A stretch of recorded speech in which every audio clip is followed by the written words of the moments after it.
Assalamualaikum warahmatullahi wabarakatuh.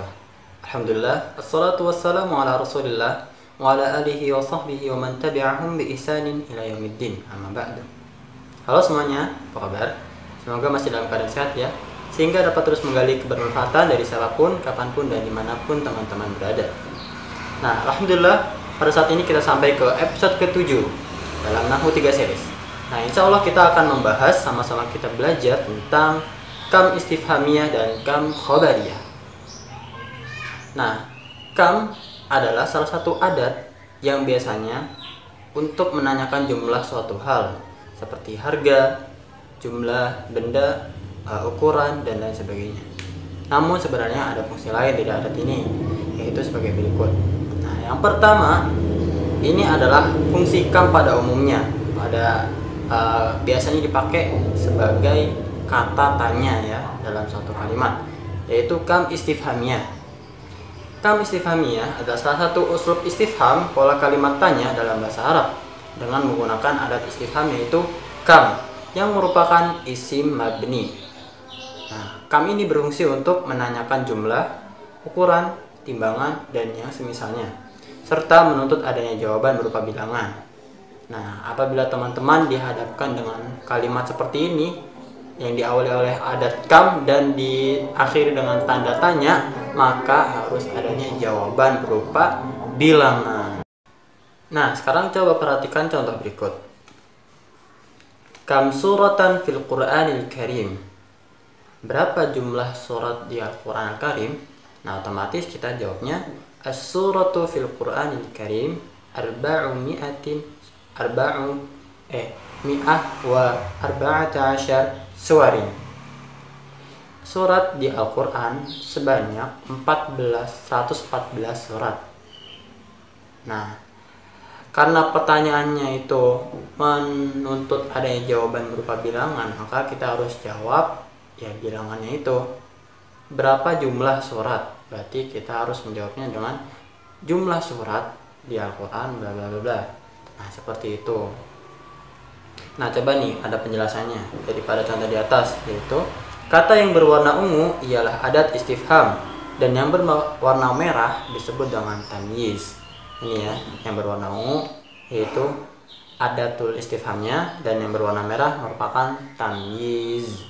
Nah, tamyiz pada uslub istifham ini adalah isim nakirah mansub untuk menafsirkan apa yang ditanyakan. Jadi maksudnya untuk menunjukkan bahwa yang ditanyakan itu berupa adat ya atau jumlah.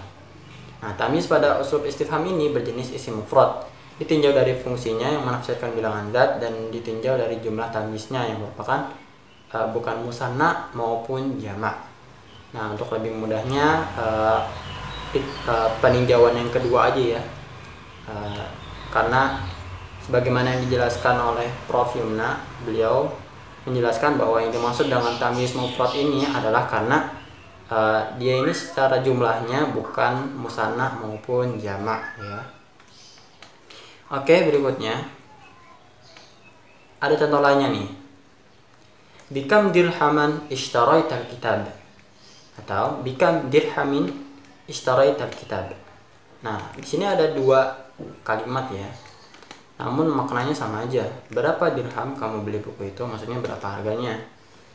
Nah, berdasarkan contoh di atas dapat kita lihat rentetan kata, yaitu isim kam yang dilekati oleh huruf jar dan tamyiz yang berharokat fathah atau mansub pada kalimat pertama. Juga ada tamyiz yang berharokat kasroh di kata yang kedua, di kalimat yang kedua, yaitu majrur. Tadinya dirhaman yaitu dia isimnya mansub, kalau dirhamin dia majrur.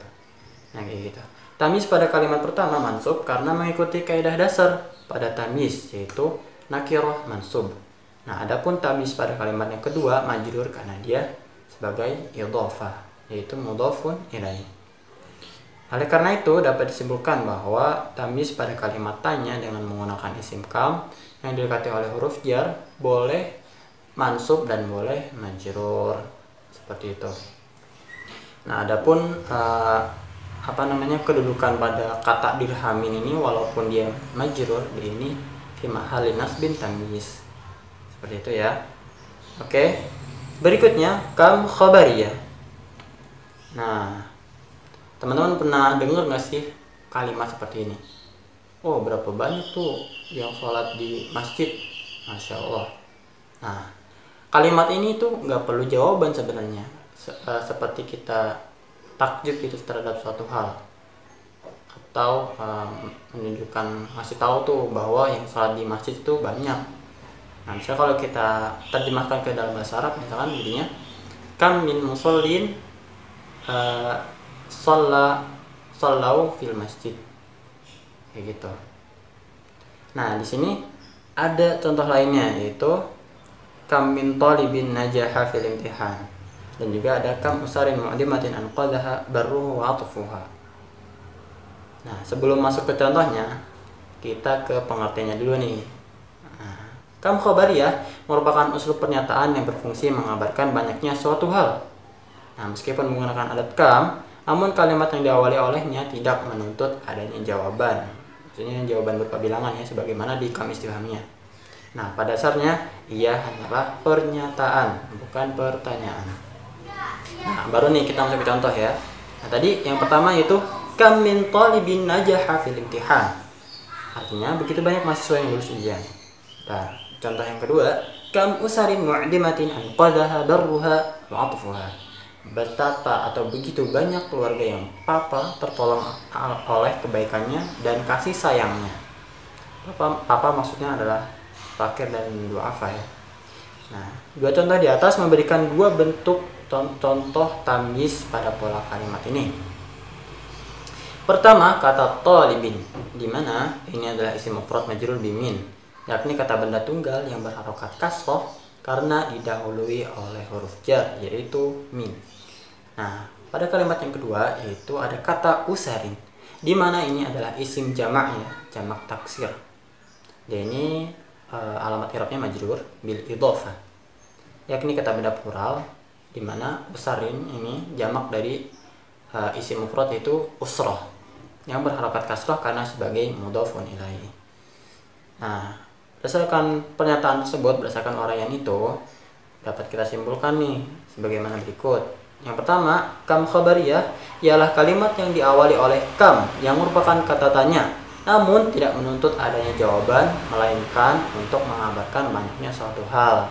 Nah, yang kedua, tamyiz pada kalimat ini dapat berupa kata tunggal atau mufrad ataupun kata plural ya, atau jamak.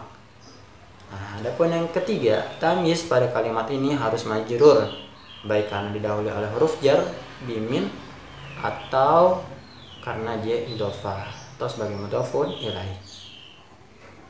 Nah, kira-kira demikian yang dapat saya sampaikan. Kurang dan lebihnya mohon dimaafkan. Apabila ada komentar atau tanggapan bisa isi di kolom komentar di bawah ini. Sampai ketemu di episode selanjutnya. Assalamualaikum warahmatullahi wabarakatuh. Ila liqa.